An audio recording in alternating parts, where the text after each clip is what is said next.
Hi everyone, I am Rebecca from ChemKnits, and today we are going to play around with some Country Classics dye for the very first time. This is a brand I'm not super familiar with, but I believe that it's an acid dye that has some citric acid mixed in, so you are ready to go with your yarn dyeing. We won't need vinegar, we won't need other acid, we just need our fiber. I received this dye in one of the Paradise Fibers Fiber of the Month Club box. So thank you Paradise Fibers for sending me that for free every month. And one of the things we're going to dye today is 4 ounces of undyed Polwarth wool top that Paradise Fibers sent along with the dye. However, this dye packet says that it can be used for 8 ounces of fiber. It probably could be used for more, but we're going to go for the 8 ounces. So we will also dye 100 grams of Knit Picks Hawthorne fingering weight yarn. This yarn is 80% superwash fine Highland wool, 20% polyamide, and I plan to look at this dye with 2 different techniques. We will be using half of the dye to dye our Polwarth top as the directions indicate, and I'm going to use the other half to use with dip dyeing for this Hawthorne fingering weight yarn.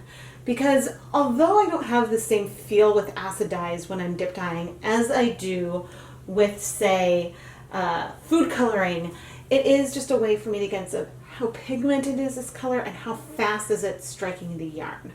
And so I am really excited to go and play with this.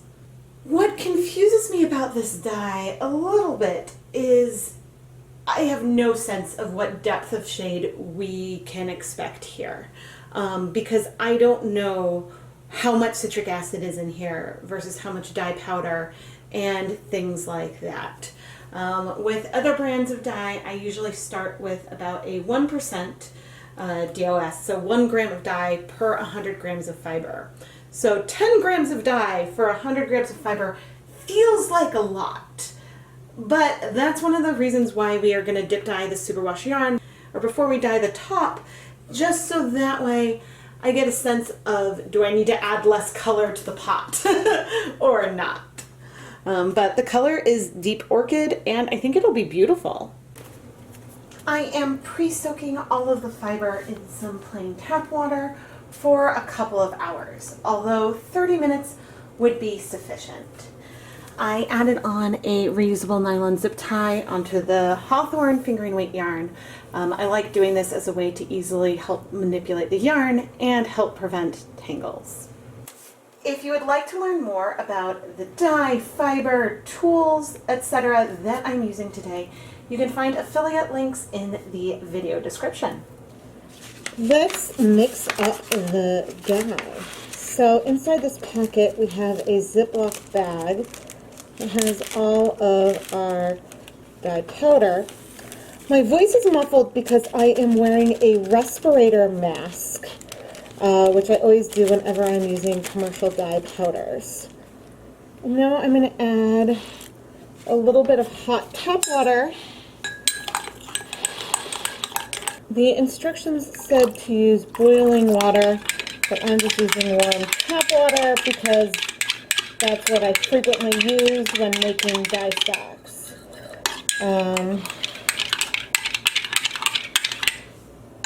But this is actually going really well. There's a little bit of powder on the sides, but most of it is going into solution well.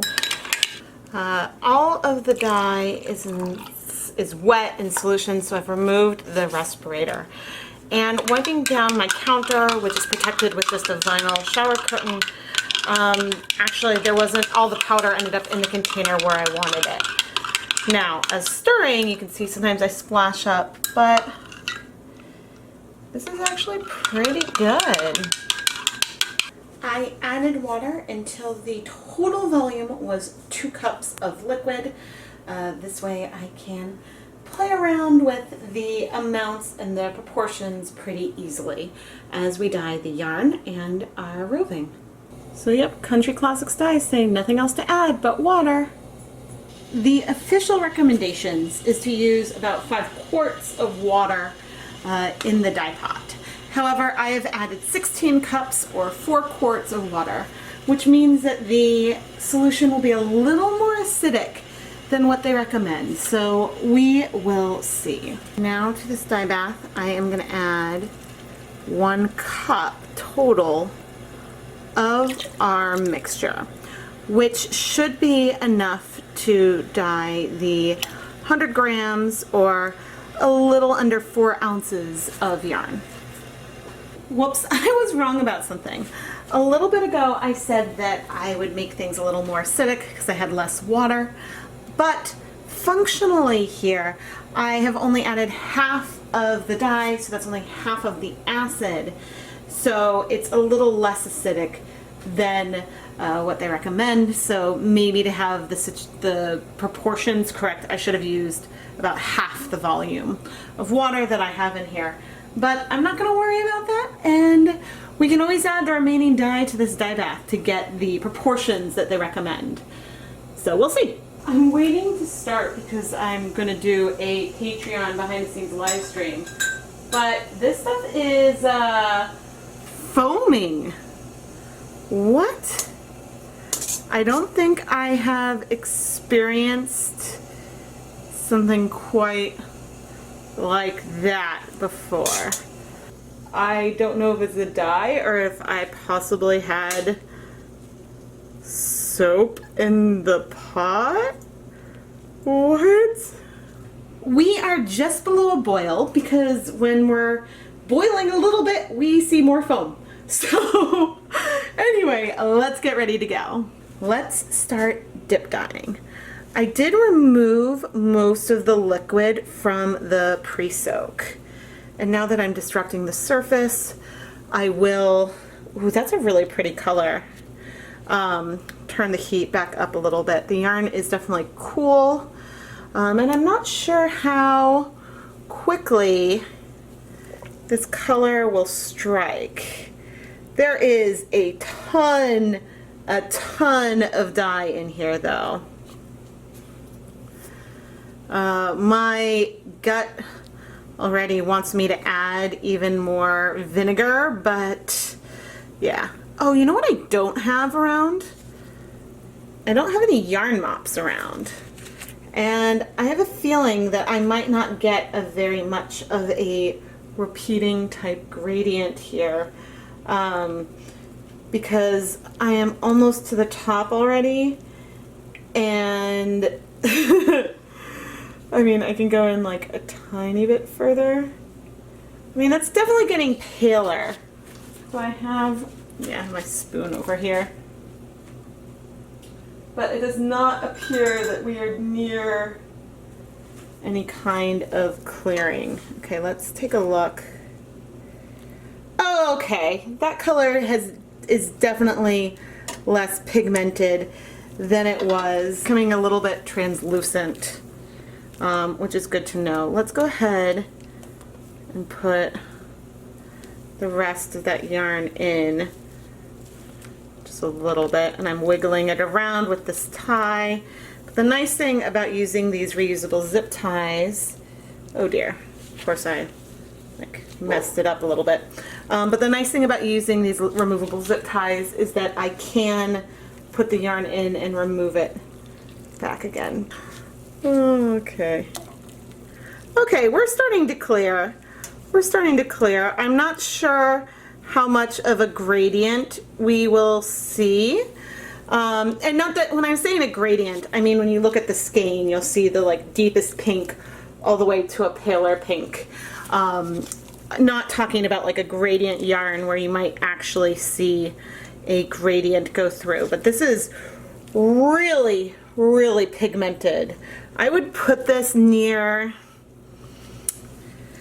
goodness, I'm trying to decide like what I think that it could be equivalent to, and maybe like at least like a 2% DOS, maybe 4%, somewhere in there.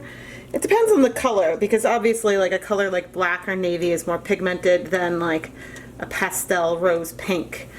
But all right, I'm gonna put the whole thing in, move that tie around so we don't have it like trapped, and let's check Okay, that's becoming more and more pastel. I believe that we will have some tonal differences in here, which is what we want. There's still some color left in the pot, and Country Classics recommends leaving it in here, and I'm gonna raise the heat up a little bit, for 30 minutes. And so that is what we're gonna do.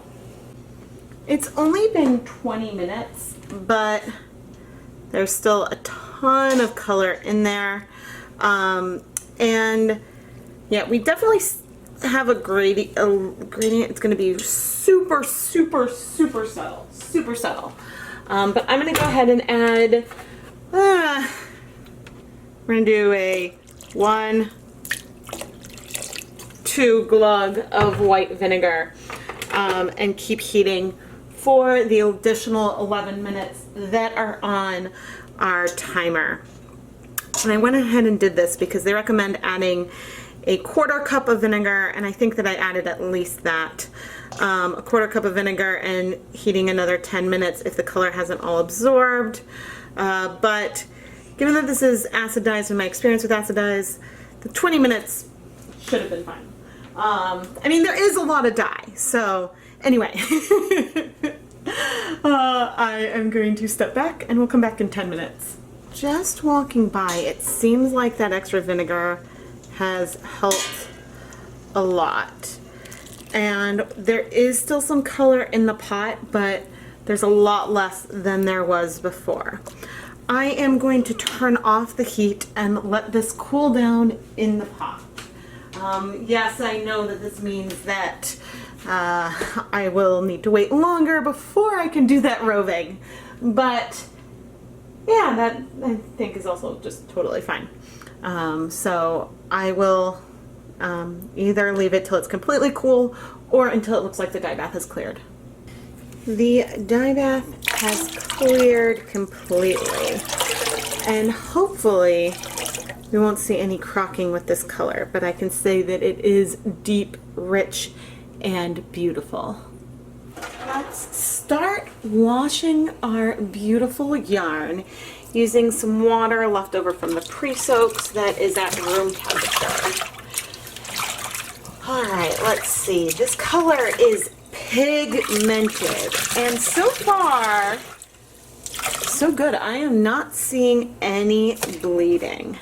I'm going to go ahead and add, this is just some green dish soap. Adding it to the water. I just want to see if we start to see any bleeding. The dye actually does recommend that you add soap to the pre-soak. I did not because I don't normally do that, but that's something that could help you get a more even solid color if that's what you're going for. But yeah, I would say the color is all in our yarn, which is wonderful. I still would recommend washing, you can turn this into soft, washing it with light colors, or on its, really on its own for the first few washes. But yeah, I am really, really optimistic about the way that this has held up with this bright color. I am really optimistic that we will see the color remain with our fiber, which would be great. And by remain, I mean not see a lot of bleeding there. But anyway, I'm gonna go put this through my spin dryer, then hang it up to dry. Let's get set for Dyebath 2. Once again, we have 16 cups of water, and I'm gonna add a whole cup of this dye. And I'm not gonna add, ooh, there's a little tiny bit, I haven't re-stirred it in a while, but tiny bit of residue, just gonna rinse that out. Once again, there is no vinegar in our pot. And I'm gonna bring up the heat till we're seeing some little bubbles, and then we will add our Polwarth top. I have gently squeezed out the pre-soak, which was just plain tap water, from our fiber, and in she goes. Now, I know from last time, which was a superwash yarn, that last time it took a lot of time for the colors to strike. And even with our dip dyeing, there was so much dye in here that the colors variations that we got were really, really subtle. Therefore, I wasn't stressed about getting it all in super fast. I don't want to move it a ton, but I am sort of gently giving it a little bit of space. And it'll take more time for the color to bind to this Polwarth because it's not superwash, and the process of making things superwash, it does remove this foam is so strange. But the process of making things superwash does usually make it easier for dyes to strike a bit faster. So I am trying to gently stir, but again, I am really happy if the colors are uneven. That is something that I do not mind. So I'm going to keep a close eye on this because I don't want it to bubble too much. But we're going to go ahead and come back in 20 minutes to check on it. But right now, well, there's foam. If you can get the foam to go away. Right now you can see that there is a lot of color left in here. And the total amount of dye that we just added was 1 cup. So it was half of the packet for 4 ounces of fiber, and this is the exact proportion that they recommend. This color is lovely. I found as it was getting more bubbly, it didn't foam as much as all the wool rose up high. We still have a lot of color in the pot, although if I pull it up, it's a lot less than what we had before. However, I am still going to take this opportunity to add some vinegar. So I'm measuring my glug. They said to do about a 1/4 cup. I'm adding a cup. It's not going to hurt things.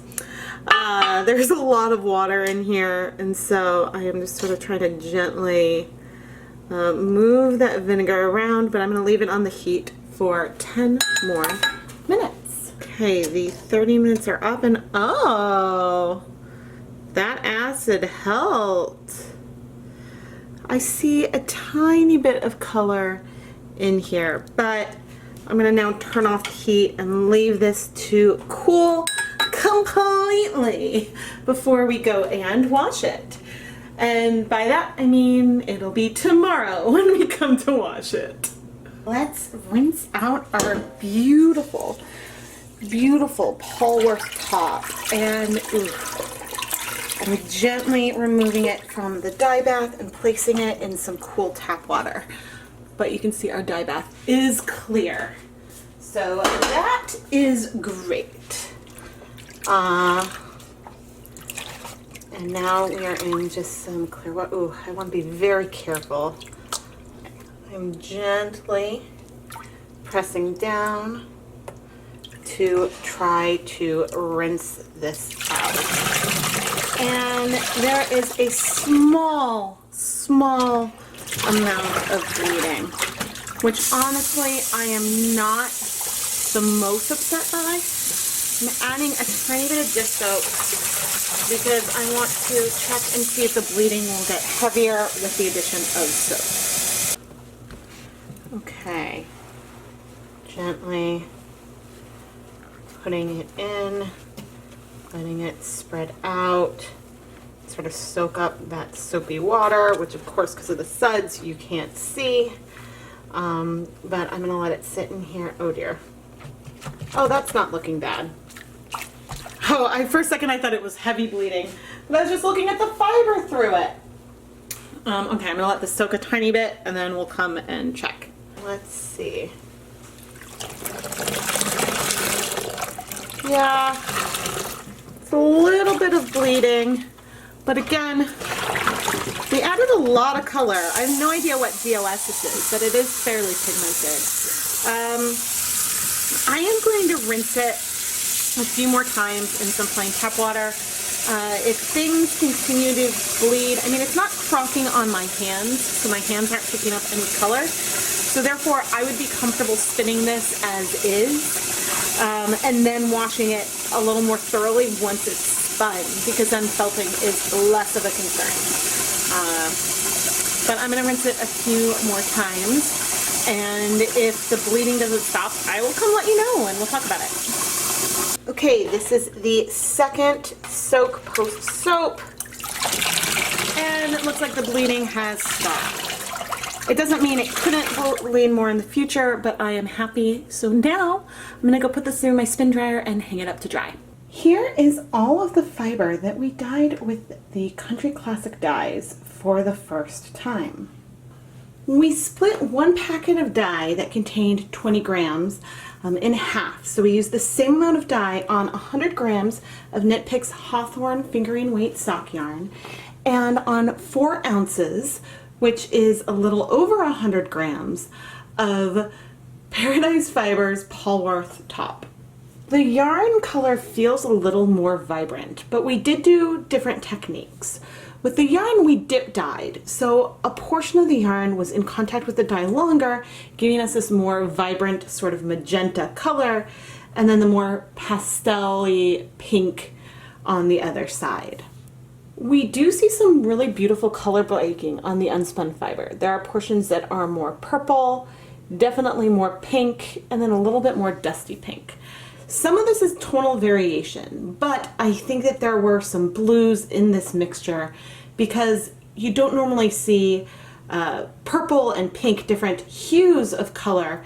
You might see different levels of saturation within something that's kettle dyed.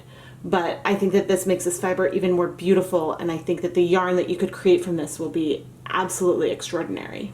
I have not done any fluffing to the fiber at all, and it is fluffed and beautiful and will spin with beautiful, beautiful ease, and even the ends look great.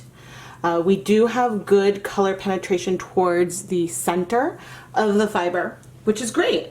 The color that we got from the Country Classic dye is amazing. It is so beautiful and saturated.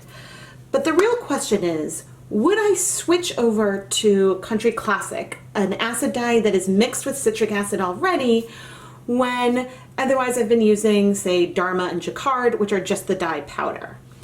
And the answer is probably not. Now, if a case of Country Classic dyes were to show up on my doorstep, I would use them happily and enjoy the color.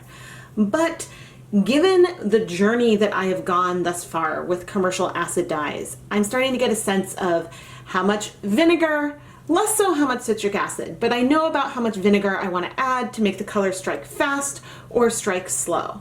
And so it would take some getting used to if I were to have some colors that were Country Classic and some that were Jacquard, because things would behave differently because that acid is already present. I'm still pretty new on my journey with commercial acid dyes, but I'm starting to get a pretty good handle on how much powder I want to add for a skein of yarn to get a really vibrant color. And the Country Classic dyes, it's sort of taking me a little step back. I think it would take some recalibration to get used to it. We used 20 grams of dye powder on a little over 200 grams of fiber here. So that's vastly different, whereas I'm not sure, maybe this depth of shade would be 2 to 4 grams of, say, a Jacquard or a Dharma acid dye. And so I'm sure those translations or conversions exist out there. But it's just one tiny way that the techniques with one color don't necessarily translate to another brand. Therefore, it means it's always worth taking a look at the brand recommendations to know just how much of the dye that you should use per a certain weight of fiber. That gives you a really good starting point as you are playing with color. I would like to give another big thank you to Paradise Fibers for continuing to send me their Fiber of the Month Club for free. This fiber club is jam-packed with a lot of beautiful fiber and fun extras like dye or stitch markers, and there's always a really beautiful theme that sort of pulls everything together. I think that this Polwarth fiber that I dyed is fantastic, and it would be a joy to go and spin it as well. I am Rebecca from ChemKnits, and if you enjoyed this video, make sure that you are subscribed and have your notifications turned on so you never miss a new video. I release new videos every Tuesday and Friday morning, but there's also frequent live streams and unboxings each month, and you really don't want to miss any of it. Let me know in the comments what your favorite brand of acid dyes are. Would you like me to explore more different brands? Or just sort of stick with honing in my techniques with the ones that I already have? I look forward to hearing your thoughts. Finally, if you love the colors that I create and want to bring some home, you can! The ChemKnits Creations Etsy shop is filled with over 100 skeins of hand-dyed yarn featured in my past and upcoming videos. You can always see the video title in the item description, and it's just a wonderful way to help support the content that you see here. Plus you get some really awesome hand-dyed yarn, if I do say so myself. Thank you so much for watching, everyone.